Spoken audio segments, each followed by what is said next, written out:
Oh man, okay, all right. So this right here is an unexpected video for me to record because I had an unexpected surprise today when I basically went to my carpet python's enclosure. It was to my surprise that my carpet python actually laid eggs today.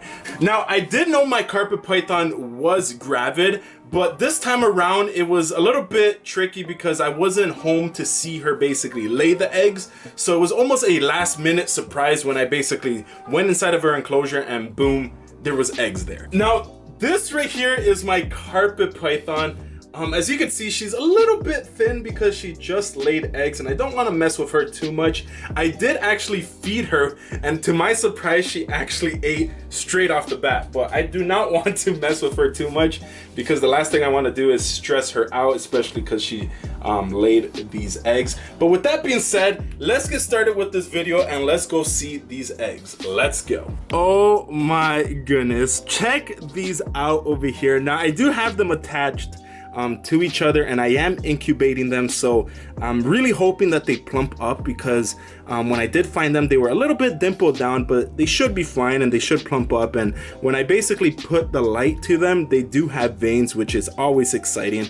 So I'm hoping that they all make it, but regardless, you know, this is all a learning process for me. This is the actual first time getting carpet python eggs, so hopefully, you know, I could get a good success with them. But overall, everything is kind of a learning experience right now, especially as I'm, you know, continue to work with these reptiles. But so far, you know, they started to plump up a little bit more, which I'm really happy for. So let's see tomorrow if they all basically just come back to life in a way. But regardless, I do have about 20 carpet python eggs, so that's gonna be fun to see these guys hatch. So yeah, I'm really excited. Now, since we're on the topic of eggs, I might as well also show you the bearded dragon egg that is the only one that's making it from the clutch. These two just completely rot, so I'm gonna toss them out. This one had really weak veins, and this is the only one that had good veins that seems to be doing well. So you know, hopefully anytime soon this one little egg is gonna hatch, which would be kind of cool to see, you know, one bearded dragon out of the clutch hatch out. You know, this was also an unexpected clutch from my bearded dragon. So hopefully, you know, this egg makes it. It looks like it's doing really well, so I'm really happy for a future bearded dragon joining the family. Yeah. Now, as many of you guys know, I do have other reptiles, and some of the reptiles that I have a lot of is also ball pythons. So I am also breeding them. You know, I do have a couple projects in the works, and this right here happens to be a female that is about to lay some eggs. And as you can see, her back is kind of going into that pyramid shape. She already ovulated and also shed out her pre-laid shed. So it's literally like a couple more days and I think she's gonna basically lay. She's also showing that like pre-lay shine kind of thing that the you know, breeders talk about. So I'm really happy for this. This right here is actually a double het hypopide, and it was bred to my pied het hypo. So I should be expecting some hypopides, and also everything should be 100% het pied because the male is a visual pied. So regardless, it's gonna be an exciting thing to also see ball python babies, and you know, there's more to come. And like, I don't want to mess with her too much, but like, look at her stomach. Like, she is pregnant. Oh man, baby, you have all of those eggs. So I'm expecting her to lay. She went off food, she already ovulated, she also pre-laid shed. So, you know, it's looking pretty good for this female to lay eggs anytime soon. Man, that's gonna be fun. Now, just because you guys are gonna be asking to see basically your 15 seconds of my bearded dragons, that right there is Wilbur finally sleeping and not acting. Oh, okay, no, he just woke up. Hello, Wilbur. You're not gonna act crazy, are you? Like, you're actually like tired and knocking out, right? Oh man, look at those crazy eyes. He's just like looking into my soul and being like, put that camera down right now, human. But yeah, my bearded dragons are basically going to sleep. The timer turned off the lights at the time that I set it for.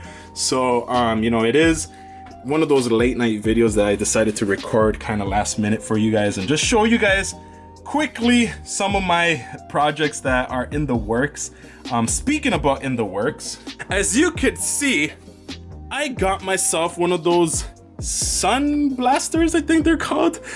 And I do have some live plants. Like, look at this. Like, I actually have living plants inside of this enclosure that I'm basically gonna do some landscape work and put my green tree python in a beautiful setup like this. So stay tuned, man, stay tuned. But like, look at this. Like, I'm actually so proud that there's some greenery here. Like, I actually did something. Like, oh my god, like, look at this plant. Like, I think this is one of those like elephant ear plants that requires like a lot of light. So, you know, rest in peace this plant. Yes, rest in peace that plant that did not make it, unfortunately. You know, I finally learned that, you know, plants need actual light, like sun blasters and stuff. So I'm sorry, man, like, you guys were the trial and error, like, oh. But at least I'm learning, right? At least I'm like, oh snap, like, plants actually do need like sun blasters and light and water. No, but seriously, you know, it's sometimes a little bit tricky keeping plants, especially when you want to keep them somewhere there. But maybe in the future, I'll get like a sun blaster just on top. It also gives me great lighting for videos, and it also keeps these guys alive too. So rest in peace, wall of dead plants and a feather. Well guys, that is it for this video. I really just wanted to put together this quick video and show you guys the eggs and everything that I'm kind of working with towards you know, this year. And I'm really excited because there's far more things in the works. It's only the start of the year and I already have bearded dragons, eggs in the incubator, carpet pythons, and also ball pythons in the incubator. So man, I really stepped it up a notch. So I'm really excited for it, even though I'm not really planning on breeding my bearded dragons. But I want to know in the comment section down below if you guys would actually be interested in a Wilbert baby. Like, if I bred Wilbert to like one of my females, you know, I'm just kind of curious to see how many of you guys would actually want a crazy Wilbert baby. Even though I'm not planning on breeding bearded dragons this year, I'm just curious to see. So put the letter W in the comments section down below if you guys want a Wilbert baby. And at the same time, I noticed that a lot of you guys have been like asking me, how do I pronounce Wilbert? I actually don't really know at this point. You know, I never really spelt it out. So also spell out how you think Wilbert is spelled. But with that being said, that is it for this video. Hopefully you guys enjoyed it. If you guys haven't already, be sure to subscribe, hit that post notification bell button. I'm Lord of Lion, keep the blood pumping, and I'll see you guys in my next video. Peace. You gotta hit that notification, hit that notification, hit that notification button, baby. You gotta hit that notification, hit that notification, hit that notification button, baby. You gotta hit